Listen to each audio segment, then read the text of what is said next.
like AAA gaming wants to die. It's like they have a death wish. We're going to talk about a couple of stories this morning that indicate that this is one of the most self-destructive scenes in entertainment. So Highguard, remember that? That was the live service game that they hyped up at the Game Awards, and it came and went, crashed and burnt. Yeah, well, they're laying off almost all their staff already, like 2 weeks after the damn thing came out. It's insane. So that's one story. So this was a huge disaster. They spent a lot of money on this game. They made a bunch of promises they couldn't keep. They made announcements prematurely, I think. They didn't have time to let this game cook because they had to make their money back, and now they're going to lose a metric ton of money. And now we have Ubisoft. Ubisoft employees going on strike as Ubisoft is literally shutting down studios because they cost too much. I mean, seriously, take a moment to process the sheer stupidity of this. We don't have enough money to pay you guys to keep these studios open. Now is the perfect time to go on strike and ask for more money.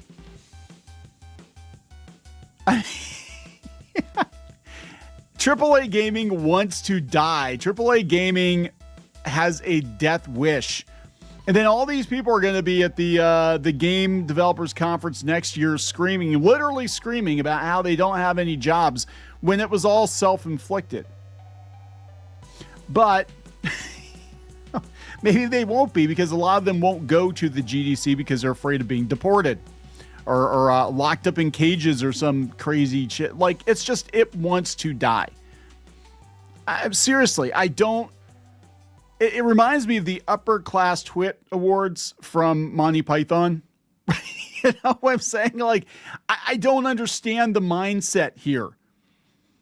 Let's make games that are designed to fail and then act shocked when they fail. Let's spend way too much money and burn all that money and then be shocked when we get shut down.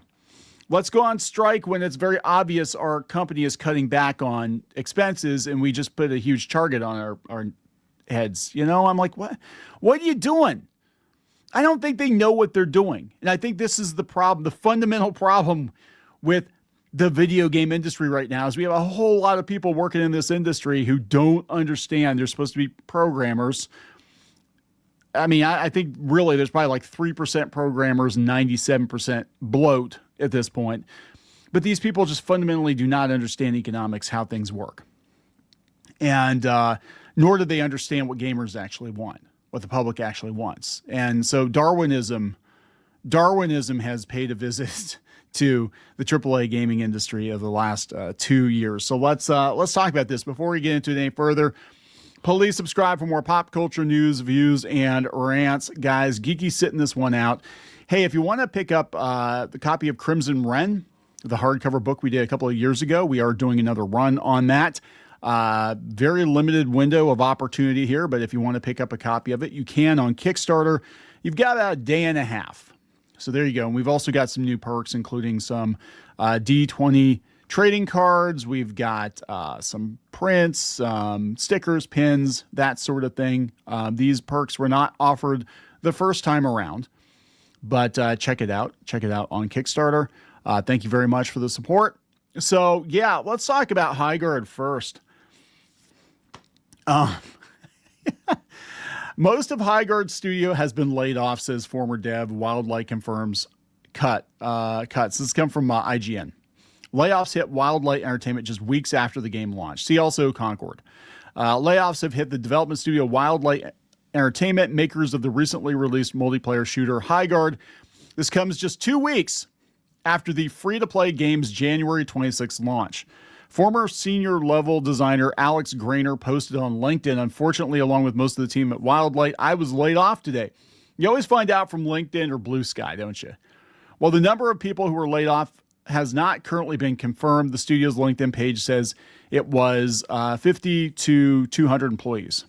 Wildlight's official X Twitter account confirmed the layoffs with the statement reading, "Today we made an incredibly difficult decision to part ways with a number of our team members while keeping a core group of developers to continue innovating on and supporting the game.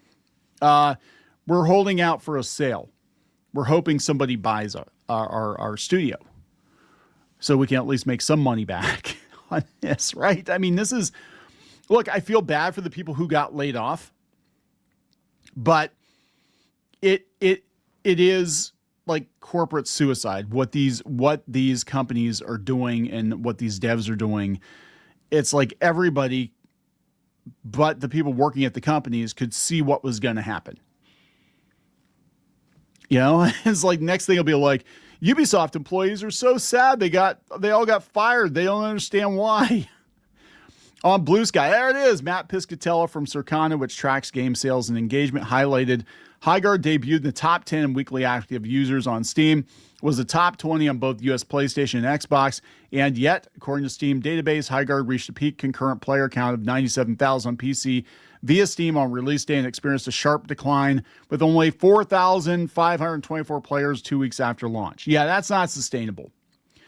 Grainer also said, this one really stings as there was a lot of unreleased content I was really looking forward to that I and others designed for Highguard. While it initially had 3v3 competitive mode, a 5v5 mode was also implemented just days after release due to player reception to the small scale of the original mode. The team revealed a content roadmap on launch day that included updates with new items, modes, characters, etc., etc., etc., etc. They're going to support the game. They say that.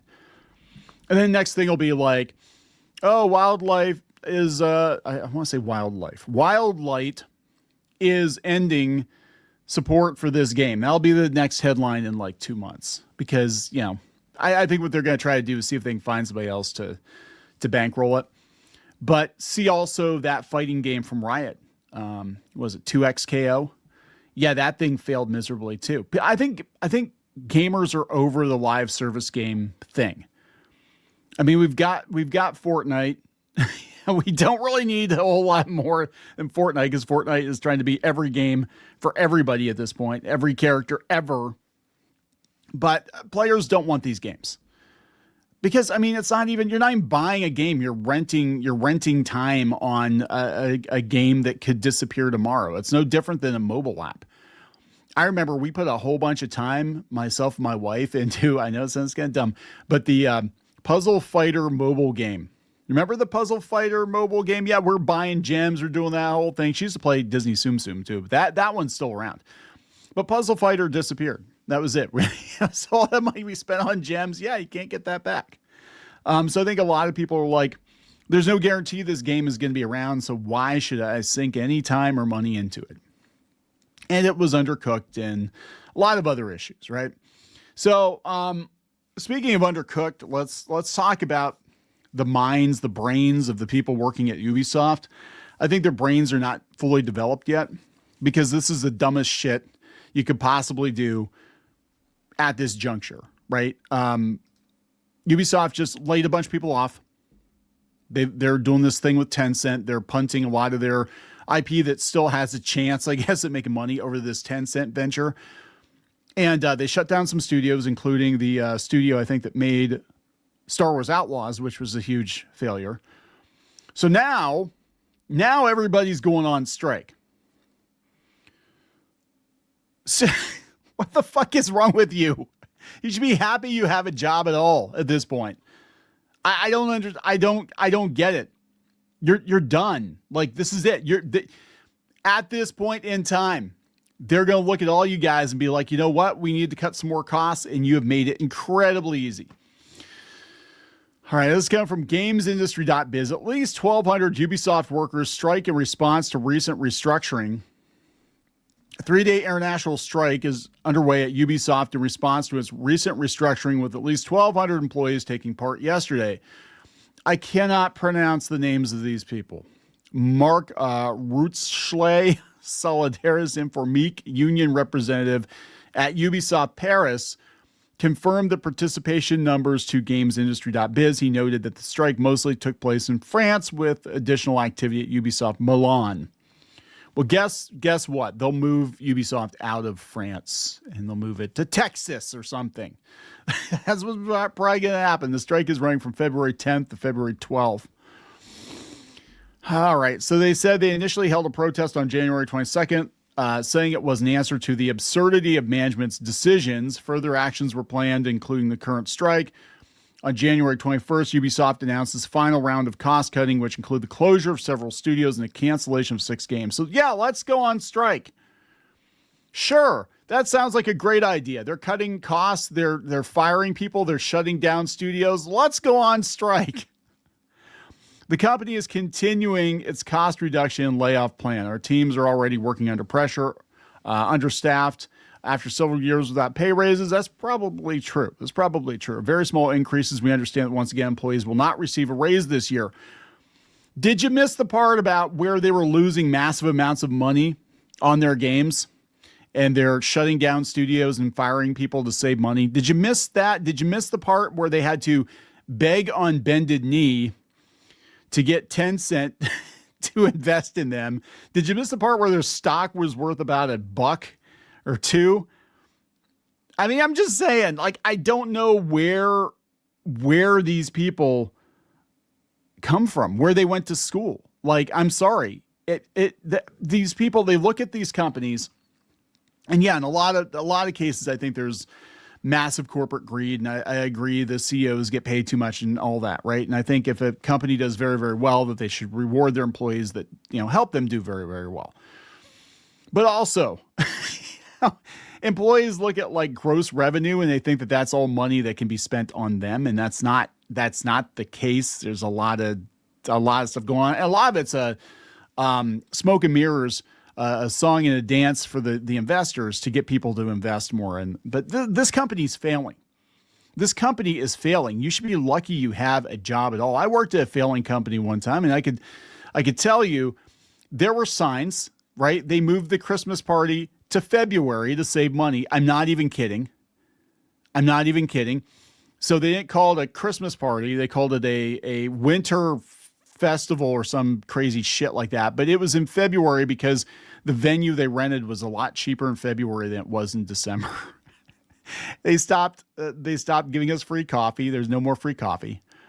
They started cracking down on what everybody was doing every day, every week. Like you had to account for every damn minute because what they're doing is they're looking to see what you did, if you brought any value to the company. And that year, I do remember nobody got a raise. You're lucky to be there. And that's the situation Ubisoft is in right now. You're lucky to be there. I don't understand this mindset. Oh my God, yeah. This is coming from Reddit. This is coming from Reddit with the flag and bio. Soon Ubisoft will announce 1,200 layoffs included in the restructuring. Yeah. I really doubt France allows for firing protesting workers. They set companies on fire for less. This is not America. This person here, 100%, they're a dying company. At that point, they just shut the whole studio down in France. I know if I was the CEO, I'd be gutting around 70% of staff. Yeah, they aren't firing 1,200 protesters. They're shutting down a branch office while relocating the top 15 performers to other studios. Exactly. That's why they're taking their top performing IP and they're moving it to the other company that is not Ubisoft. Right? They're snatching what they can from the fire and they're letting the rest of it burn down. Any employee not in the protest is a casualty as well because they aren't valuable enough for Ubisoft to care about making extra effort for them unless they're high enough up the food chain to be worth a token effort. Yeah. What are you even saying? There's more than one studio in France. Then you should never hold a position of power. Sociopath. He is correct. Or she. This is how companies think. Right? I would love to know what this person does for a living because I'm sorry, if your company is like, hey, we're flat ass broke, you're like, cool, I want more money, you will be shown the door. Most of the employees that work at Ubisoft just want a steady job and a chance to make cool games, and they're always the ones who have to suffer the consequences of bad management decisions. I feel for them, and I hope they can start to turn the ship around. Don't worry, the strike will be over soon once they realize they have to pay $19.99 for fair wages DLC. That's awesome. Yeah. Yeah, this is correct. 2025 was a bloodbath for the industry, and 2026 won't be any better. I just completed 1 year unemployed. I'm sorry. After 10 years of a successful career as a character artist. And that's the thing. The money's not there, guys. It's just the money's not there. And I think a lot of it, I'm going to be honest, beyond the overspending. And we're seeing this right sizing across the board in Hollywood. We just talked about animation. Sony canceled a movie. It was done by Rebecca Sugar and was it Matt Braley, the guy who does Amphibia and like the Tumblr era of cartoons, right? Love them or hate them. And I think the studios are looking at all the money that has been lost. And now they're going to be a lot more cautious about what they greenlight because they're like, we literally cannot afford to lose any money. Ubisoft stock was like, again, $1 or $2. Come on. 10 cent was a Hail Mary pass for them. Now is not the time. I always say it, and I know people get sick of it, but you don't ask daddy for a pony when he just got laid off. And there are a lot of daddies here that are going to get laid off. I know how the game is played. No pun intended. And the commenters in this Reddit thread are completely correct. They will get fired. You will get fired. I mean, and I think what's going to happen is we're not going to see any more Highguards. We're not going to see any more shit like this because it doesn't perform. I think we're going to see smaller teams, which I am all for. My favorite games of all time were developed in a lot of cases by a team of like a dozen people at the most, or maybe 20 people. That's all you really need, right? And that's what I think is going to happen. I don't think we're going to have as much AAA stuff bloat as we've had. And let's be honest, there are a whole lot of reasons. The cost of the games, the cost of the hardware required to run the games, the fact that it takes 10 damn years for the game to come out, right? And people right now, they can't even afford to upgrade their computers because the RAM's like $1,000 for 64 gig or some crazy amount of money. So I think we're kind of stuck at the current level of technology. So we don't need AAA games like this right now, right? Just give us another PAL World. Give us another, I guess Helldivers is kind of AA, but you know what I'm saying? So there it is. Good luck with all that. I think this is officially the end of AAA gaming. This is my opinion, but we'll see. We'll see what happens. I'm going to wrap it up. Again, check out Crimson Wren on Kickstarter if you're so inclined. We're going to leave this open for a little while yet, but you can still get in before it officially closes. Check it out. Thank you very much, and we'll talk later.